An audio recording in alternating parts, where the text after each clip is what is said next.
Welcome in, everyone, to your Week 14 Dynasty recap. And It's been a minute. I know we've been away a while. Yeah, for sure. Ramsey and I are busy people. What can I say, man? We got distracted. But we're back. We knew we'd had to do an episode this week. We couldn't just let it slide because the king is dead. Long live the king. Ramsey has taken down Mr. Mojo Rising, aka Rich, no longer undefeated, does not have the chance to go for an undefeated season, but I still think is probably going to end. It will end this season. Because this was the last week of the regular season. So he has the best regular season record in league history. Well done, Rich. Well done. Well done. I'm also glad I beat him because I needed that to not go into the Nick Cage. So it was a 1-2 for me. Greatness for greatness' sake and greatness for absolutely being necessary. Yeah, and you know what? You punched your way into the playoffs.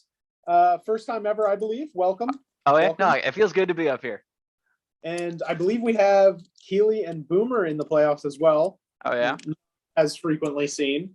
Tim and Rocco, have dropped their way into the Nick Cage, less frequently seen there, and they're going to be battling out for the shit award. So, a fall from grace for Rocco. He won our first season.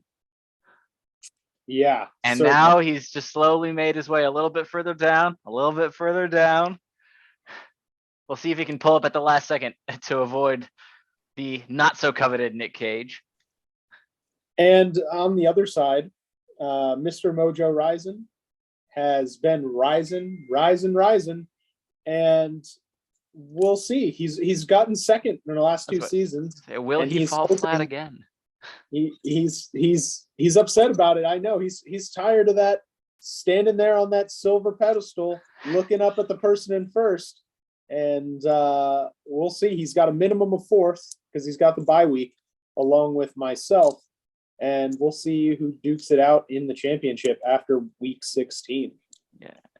Looks like you are playing the victor of myself and Rick, who both of us, I feel like, more so in the happy to be here club. Rick has stated he just wants to get past the first round. I've never been here before. I'm pretty happy.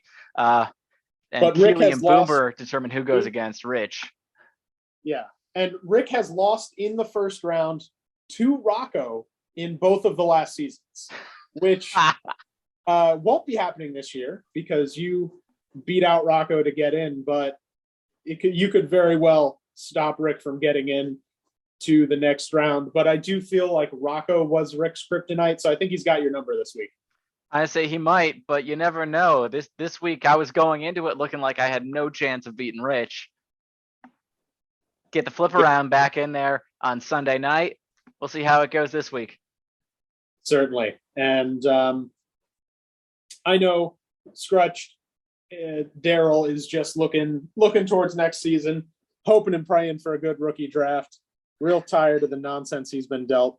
But here we are. And I do want to congratulate Nick, a.k.a. the better Petrillo, a.k.a. the better Petrillo, but the worst Nick, in finally paying his league due. I'm about to say, after this season, is he even the better Petrillo? I mean, the name is not really indicative of how he's been doing.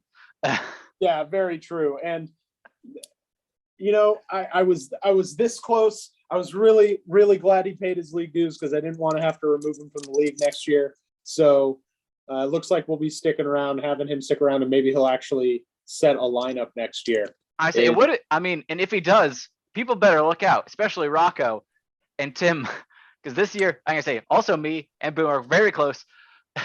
Better Petrillo has the same record as Rocco and Tim.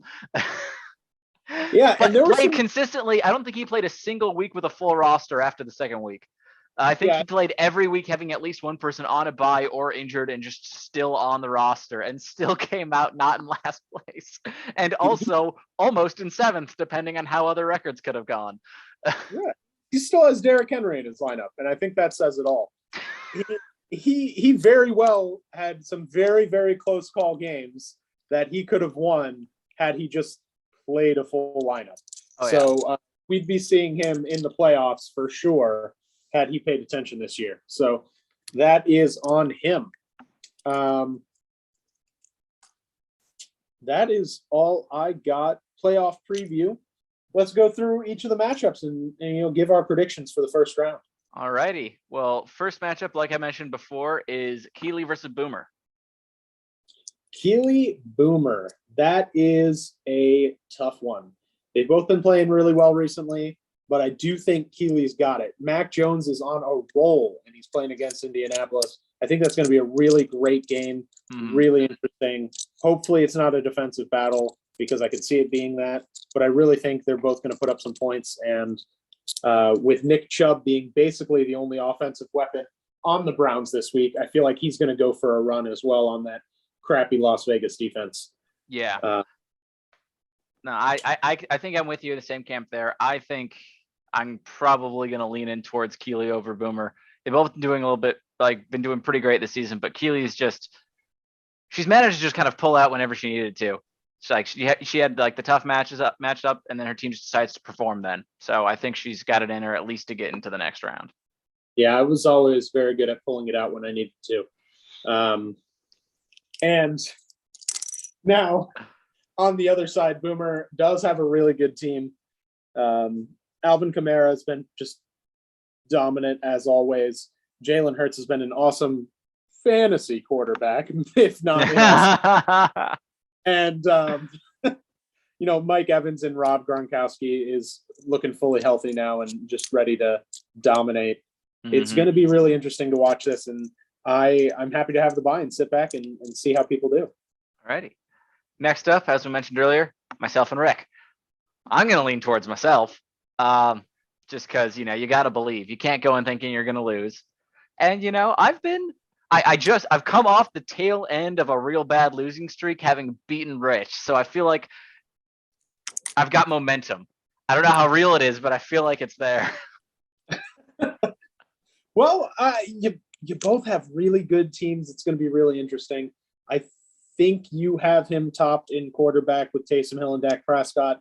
But then again, Dak's been putting up some rather shitty weeks lately. The last 2 weeks in a row, I think he has combined about 20 points. Yeah, and I do think this is a get-right game against the Giants. I'm a Giants fan, and you got to admit it when it's there. Disappointed. So, but you never know with those divisional matchups. Weird shit happens. Oh, yeah.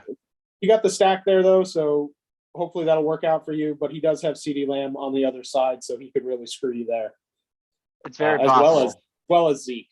So it'll be interesting. I know Rick's a Cowboys fan, so he's going to be watching that game closely. And wow, you got between the two of you, you seem to have the entire Dallas offense. If Dak Prescott throws a touchdown, one of us is getting points aside from my quarterback. So you're hoping for Cooper and Schultz to be those main targets in that game because he's got Zeke and CD on the other side. Yeah. It looks like you've got a player with COVID on there now. So I thought I took him off. I can fix that. All right, let's look at the then we've got Daryl and Tim, and I can say Daryl's come out and pulled things out. No offense to Daryl, but I feel like I got to give it to Tim to avoid going into the Nick Cage. Daryl's just had a rough run of things this season, and even when he's had like a full roster to play, they just haven't been doing well, even though he's got some good players in there. Yeah, I mean, just looking at Tim's lineup, I'm shocked that he's in the Nick Cage. I mean, Mahomes, Burrow, Gibson, Patterson. Mahomes has been really mediocre the back half of this season, fantasy-wise. Yeah, but, the Chiefs have been turning it up, so we'll see what happens. And, I mean, even Darnell Mooney is a great play. All right.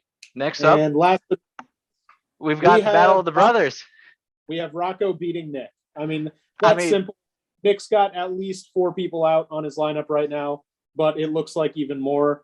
I think he's got about 5. Yeah, one. Yeah, it's not a question unless Nick decides to set a lineup. He's screwed, and maybe this video will help him get there. I mean, maybe it's just because he's playing against his brother. Then he'll be like, I'm gonna do it just to try and beat him. Actually, You never know what motivates people, but I feel like we're probably going to be seeing a Nick and Daryl into the Nick Cage, which I feel like if the rest of the season has been any indicator, I feel like we always knew that might be the case. Yeah, agreed. So we'll check back in next week and see how those predictions turned out. But for now, have a good one, everybody.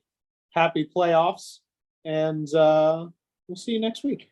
Peace out.